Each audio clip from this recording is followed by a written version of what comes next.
Mr. Secretary General, thank you very much for your very comprehensive and insightful presentation.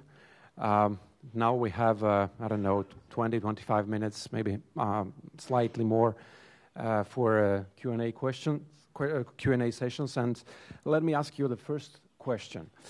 The Northern Alliance is by far the most powerful military alliance in the world. There is no doubt about this, and the probability of a direct military attack on alliance is, again, pretty low.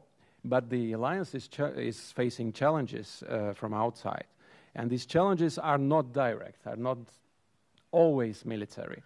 We have, and these challenges are commonly called like hybrid challenges or hybrid attacks.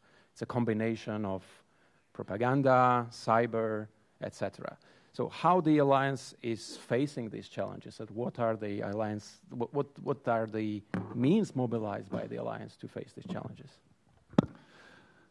You are absolutely right that the probability for any conventional military attack against any NATO ally is very low. And that's because NATO has been able to respond, to adapt to a more demanding security environment with a more assertive Russia in the east, but also with the turmoil to the south. We have implemented the biggest reinforcement to our collective defense since the end of the Cold War, and we provide credible deterrence, sending a clear message to any potential aggressor that we are able, we have the capabilities, we have the resolve to respond if attacked. And that's the credible deterrence which prevents conflicts and attacks on NATO allies. It has proven successful for decades. So the challenge is that we have aggressors, we have adversaries, which are trying to attack us below the Article 5 threshold without triggering our collective defense clause. And they do so in different ways with hybrid and cyber tactics. We see cyber attacks daily from state and non-state actors in varying degree of seriousness, but at least it's something which is ongoing. You know, when we speak about conventional attacks, then we speak about something that may happen in the future. Cyber attacks is happening every day. Hybrid is also happening almost every day, meaning that we have disinformation, propaganda, we have this combination of covert and overt operations, we see what is going on in eastern Ukraine, and so on. So our challenge is that we need to be able also to respond to this kind of threats. We do that by significantly increasing our cyber capabilities. We have increased our own capabilities to defend NATO networks. There is no military conflict without a big cyber component. We have to be able to keep our cyber networks, which are so crucial for command and control, safe. But we also have to help allies, nations, to protect their networks. And therefore we train, we share best practices. We have this Center of Excellence in Tallinn, Center of Excellence on Cyber Threats, where we help other allies to improve their networks. We have established some guidelines for resilience to protect civilian infrastructure. And we have also actually decided that cyber attacks can trigger Article 5. Because cyber attacks can be as serious, can destroy infrastructure, can cause human suffering as a conventional attack. So we decided back in 2014 that cyber attacks can or may trigger Article 5 if we deem that necessary. Everything we do also to increase the readiness, the preparedness of our forces is also a way to respond to more cyber and hybrid attacks. So we do a lot more, but these are at least the main ways NATO is responding to a security environment where the line between peace and war is more blurred than before. In the old days, it was either peace or war. And actually, nations declared war. They went with the ambassadors and declared war. That's not the case anymore. It's very hard to... the war against Daesh, it's hard to say exactly when it started. It's very hard to say when it ends. And it's actually hard to say where it takes place. It has taken place in Iraq and Syria, but also in many other countries and in cyberspace. So there is a much more blurred line between peace and war than ever before in human history, but we have to be able to respond to also that. Thank you very much. Now I'm going to pick questions from the audience. Please raise your hands. Please. Mr. Secretary General, thank you. Lieutenant Colonel Todd, United States Air Force. What is the future of Turkey in NATO, and what is the impact to NATO? Turkey is an important ally for the whole alliance for several reasons. Not least because of its strategic geographic location. I think we have to understand that the fight against ISIL, Daesh, has been very much dependent on that we could use the infrastructure in Turkey. Turkey is bordering Syria and Iraq. The fact that we were able to close the border has really impacted the flow of foreign fighters into Turkey, into Syria and Iraq. And the use of infrastructure, Incirlik, Konya, other bases for the coalition, for the NATO AWACS planes, for coalition fighters, has been critical for the fight against Daesh. So just the geographic location, if you look at the map, then you see how big Turkey is. And Turkey is really bordering all the turmoil to the south. And I think we all have to understand and recognize the military importance of that territory being available for NATO and for coalition forces to fight Daesh. Turkey is also important because it's bordering Russia in the Black Sea. And then we all know that there are challenges. There has been many terrorist attacks. There has been a very violent, brutal coup attempt in the summer of 2016, July, and of course, Turkey has the right to defend itself. I have stated several times that those responsible for terrorist attacks and those responsible for the failed coup attempt has to be prosecuted according to the rule of law. And that NATO is based on some core values, the rule of law, democracy, and individual liberty. And I expect all allies to respect those values, but at the same time, I very much believe that it is important to understand that Turkey is an ally which has proven extremely important for NATO. Thank you. Sir? From the French Center for Doctrine and Teaching of Commands. Thank you. Mr. Secretary General, thank you very much. I had two questions, but actually, thanks to our US colleague, I have only one. So to follow on the first question, I just came back from the position of French defense attaché in the Baltics, and I came back with the conclusion that finally the main problem, or the main issue, I would say, in this region is A2AD, so anti-access area denial. So I would like to know, in your opinion, what the alliance could do more, I would say, than EFP, which is of course part of this of the answer to A2AD. But how the alliance could tackle this main issue in the Baltics. Thank you very much. So we are taking A2AD capabilities into account when we do our military planning. So it's not a surprise for us that there are access denial capabilities in the Baltic Sea region. So that's part of what we take into account when we do our military planning. We are responding in different ways, partly by increasing our presence in the region. So one of the reasons why we have both increased the NATO presence with the 4 battle groups, combat-ready troops, multinational troops in the 3 Baltic countries and Poland, is to make sure that we have troops there already, and also to help reinforcements if needed. I also welcome that that in addition to the NATO troops, also the Baltic countries and Poland are strengthening their own military capabilities. All the 3 Baltic countries will next year spend 2% of GDP on defense. Poland is already there. Estonia is already there. They will be joined by Lithuania and Latvia next year. So these countries are also investing heavily in their own home defense forces.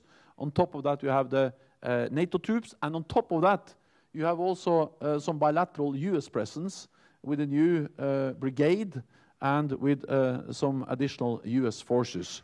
So there is a significant NATO and NATO ally presence in the Baltic region, partly as a response to the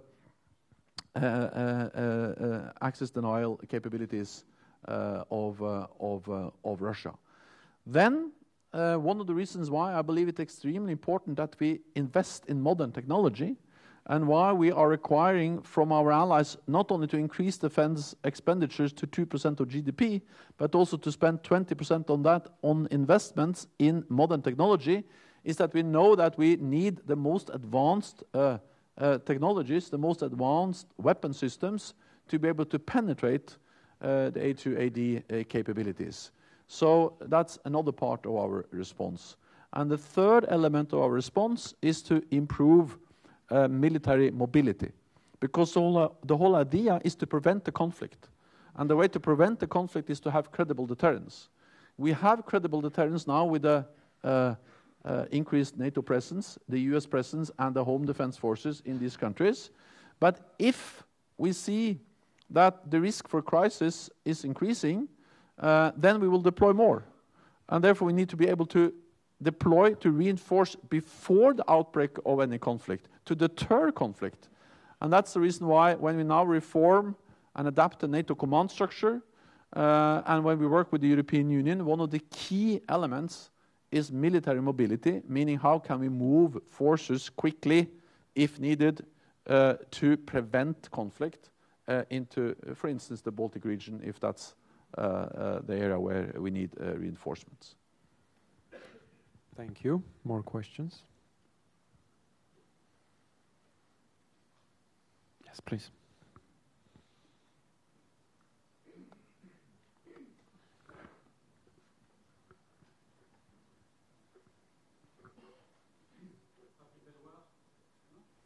Oui, oui. I'm the chairman of Bureau Défense France, and I'm the former director of OCAR. Thank you, Mr. Secretary General, for your speech.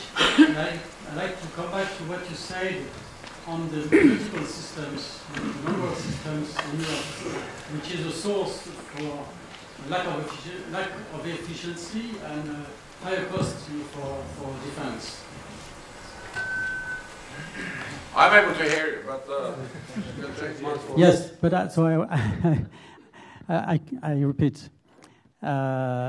You've mentioned the number of different systems in Europe, which is a source of inefficiency and a source of higher cost in Europe in terms of capacities for defense. And this is coming obviously from the lack of from the low level of cooperation in Europe between European nations for armaments. I mean, the level of cooperation is about 20% of the amount of defense investment, and this percentage is the same, has been the same for more than 30 years. And you've said that we should not duplicate in Europe what is done in NATO. But obviously, I mean, the military planning in NATO has not been able to cope with this problem for the last 60 years. So don't you think that some capacity of military planning, capacity planning in Europe could help to cope with this difficulty? I mean, to help European nations to increase their cooperation for armament, for defense investment? Yes, I think that perhaps not the military planning process in NATO, but NATO could help to induce or to stimulate nations to go together And actually we do that because we try very much to promote that nations, when they develop, when they invest in new capabilities, that they go together and have what we call a smart defense or framework nation approach. So we have some examples where, for instance, I think it's Denmark and the Netherlands, they are now working together with some other countries to develop a precision-guided munition together. Some other countries are working to develop new drones and so on. And NATO very much encourage allies going together to develop jointly new capabilities, to have not so many different types, but to then address the fragmentation. And the good thing is that then you can have a bigger number, and by having bigger numbers you can have the economy of scale, you can reduce the cost both in development, in production, but not least in maintenance, and you also increase interoperability. But to be honest, I think that perhaps EU has an even stronger tool, because the EU is now developing the European Defence Fund. We try to urge allies to go together, but we don't have money to stimulate. Money helps, always. So it's a nice NATO smile, it's nice, but it's even better to have some EU money. Meaning that the EU, with the new defence fund, the whole aim, as far as I understand, after many meetings with the EU leaders, is that they will then fund joint capability developments. And that, I think, will really help. And again, as long as this is not, of course, everyone understands that European Defence Fund should go to European entities, but hopefully they can be also open to work together with non-EU allies, not funding them, but joint projects. Then it's something we just should welcome. And hopefully that will be one of the main outcomes of stronger European defense. Let me just tell you a story which I've told many other audiences, because this is about big national sensitivities, because this is about defense industry. It's about jobs and national pride. And in Norway, we don't build cars, we don't build armor, we don't build many kinds of military equipment, except for ships. Norway we regard ourselves as a big shipbuilding nation. And when I was Prime Minister back in 2000, we were going to build 5 new frigates. And we had an open bid, and the problem was that it was a Spanish shipyard, I think it was Navante, that was actually better than any Norwegian shipyard, and cheaper. That was a big problem, but we decided to build the 5 frigates in Spain. It was close to civil war in Norway after that. And I really believe that one of the reasons why I lost the election the year after was because we decided to build the best and the cheapest Norwegian frigates in Spain. I will never do that again. So the thing is that this is extremely sensitive. What we saw afterwards was actually that Norwegian industry had many contracts because they delivered much of the equipment, much of the also the IT and so on to the frigates. So it just underlines that we can go together, we can have jobs for everyone, but the problem is that we have to overcome some of these national sensitivities to address the fragmentation of European defense industry. So I really hope that the European Union will succeed. That will increase the competitiveness of European industry. It will reduce the cost for European defense. We'll get more defense out of the investments, and it will increase interoperability. So this is one of the reasons why I really believe in strong European defense, because I think that's the best tool to address the fragmentation of the European defense industry. Thank you very much. So we learned that you were on the verge of civil war in Norway. Yeah. According to your standards, we are in civil war already in France every day. So now the next question, please. Yeah. I may ask you a question now that I am not in a position as a commander. Before I was supposed to answer. you are better placed than anybody else to assess the will of the U.S. Current administration to keep its commitment in Europe. And you know as well as us that there is a creeping idea in Europe and some European countries that they could reduce their commitment, even their presence. And we are sure that you have very intensive discussions with President Trump on that.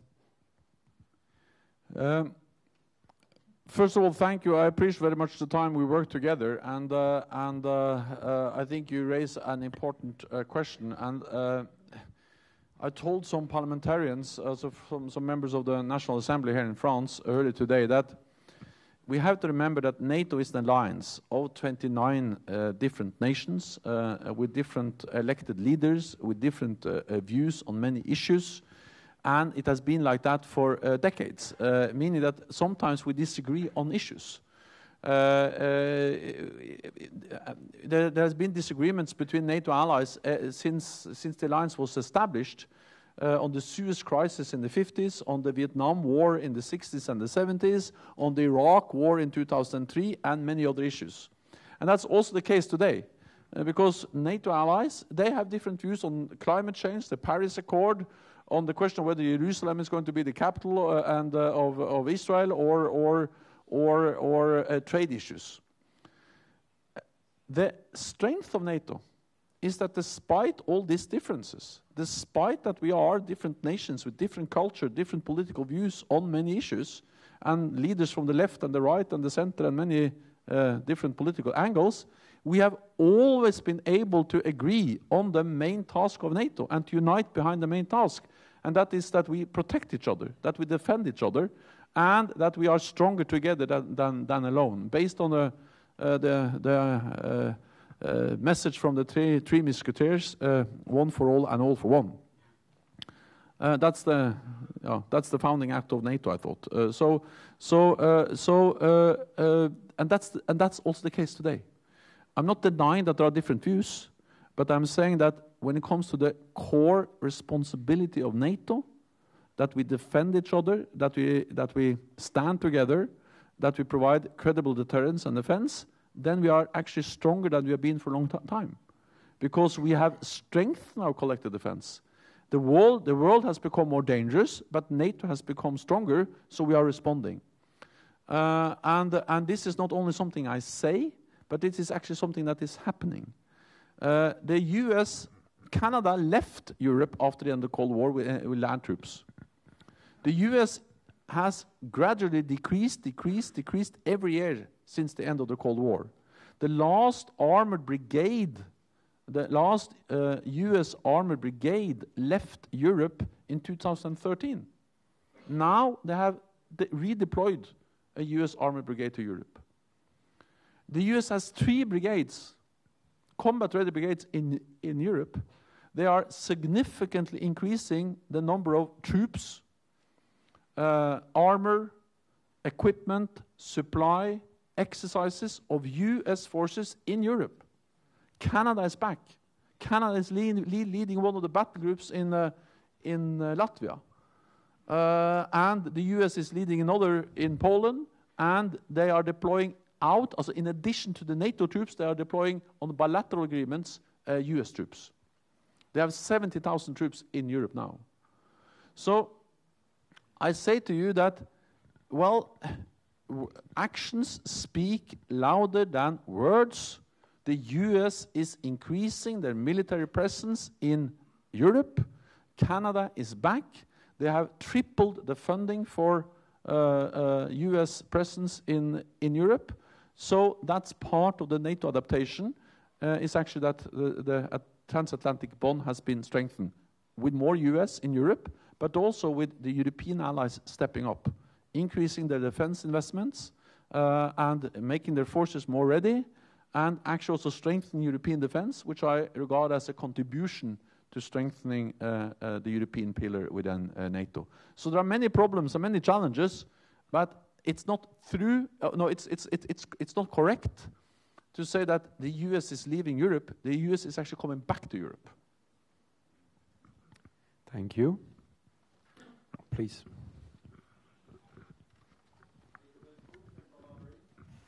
You need a microphone. And we have two. I will wait. One is working and one is not working, so you should pick the one. Yeah. Thank you.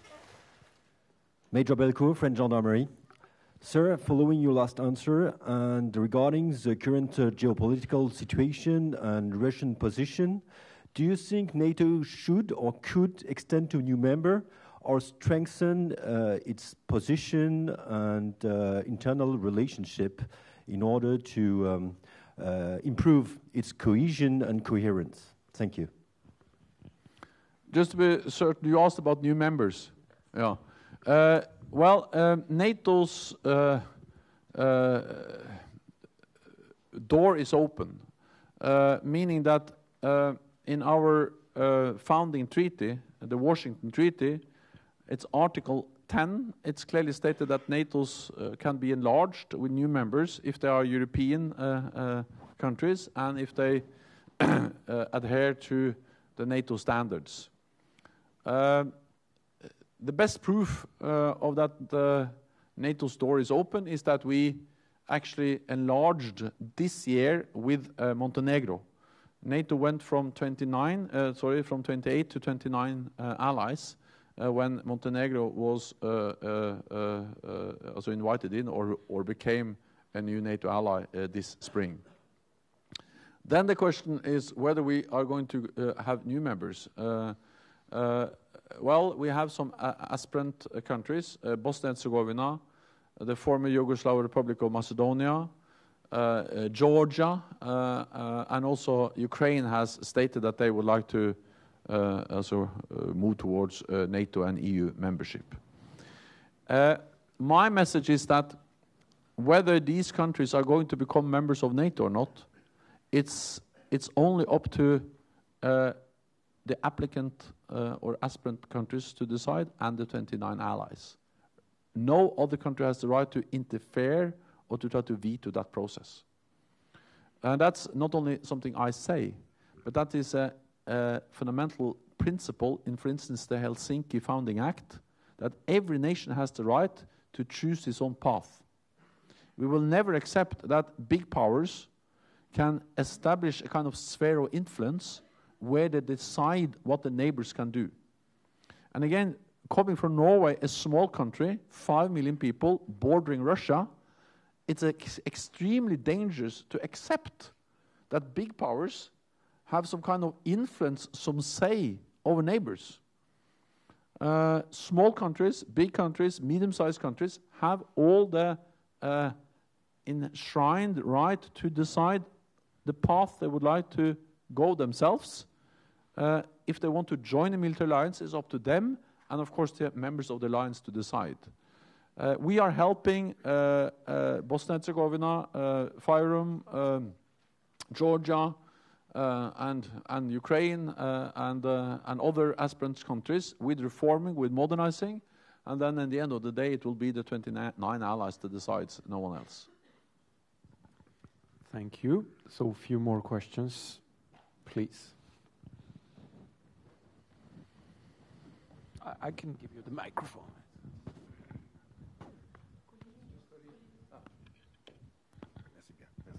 Colin Cameron, I'm from the association Europe IHDN.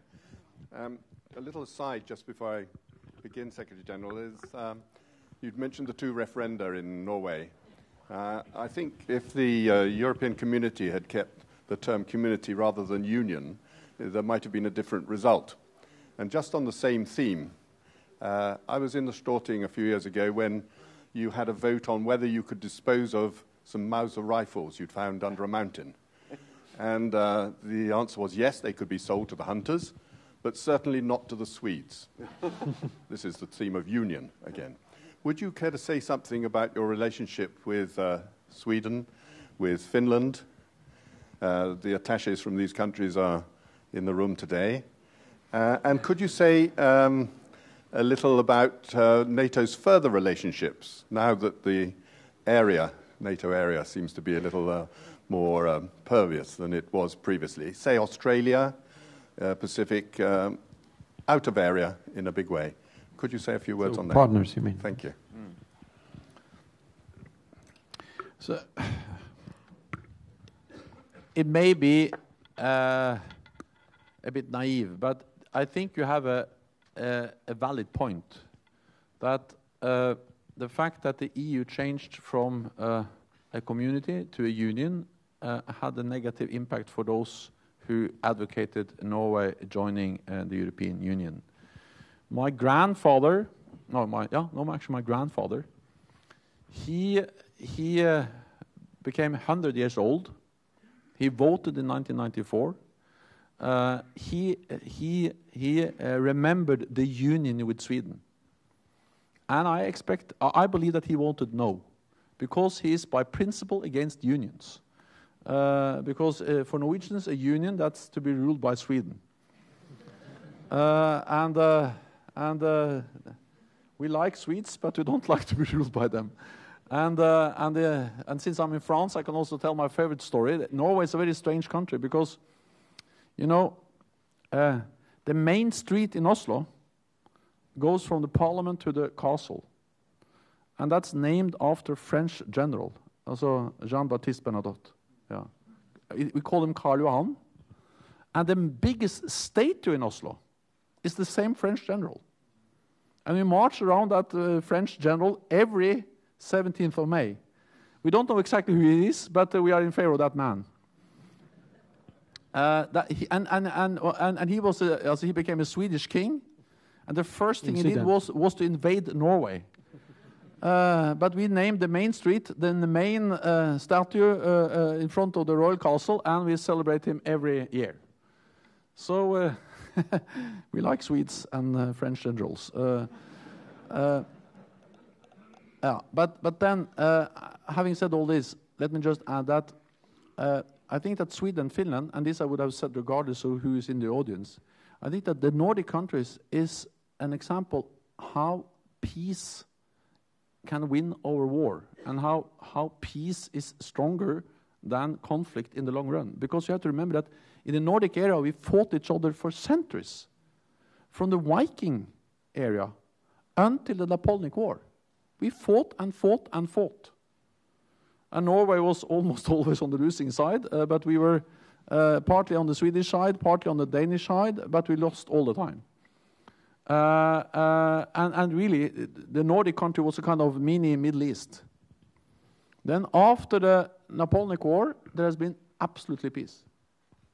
And you can hardly find any countries in the world which are so peaceful, so friendly, and which likes each other so much as the Nordic countries. So for me, that inspire me when I look at other regions in the world, when they tell me that it's impossible to love our neighbors or to trust our neighbors. It is possible, because when we can trust the Swedes, then there is no limit for what people. Then the reality is that people can trust each other and they can become friendly, regardless of the history. That's the same actually in other parts of Europe, France and Germany, the same story. Then on the question of countries further away, well, we have an excellent partnership with New Zealand and Australia. We have a strong partnership with Japan and South Korea. These are partnerships which are very important. Because they address also some global security challenges, including, for instance, North Korea and the ballistic missile threat and the development of nuclear weapons. I recently visited South Korea and Japan, and we work with them also in addressing, for instance, the threats from North Korea. Maybe one last question, please. Gentleman behind, and please be short if you can. Mr. Secretary General, Lieutenant Colonel Mark Cook, the British Liaison Officer here at the École militaire. Thank you very much for your expose for what you've given us. You've identified two specific areas of threat, one to the east and one from the southern flank. How can NATO balance those two threats when some countries, including my own, view the east as the major threat, other countries, such as our French allies here, view the southern threat from immigration and terrorism coming up from Africa as a major problem?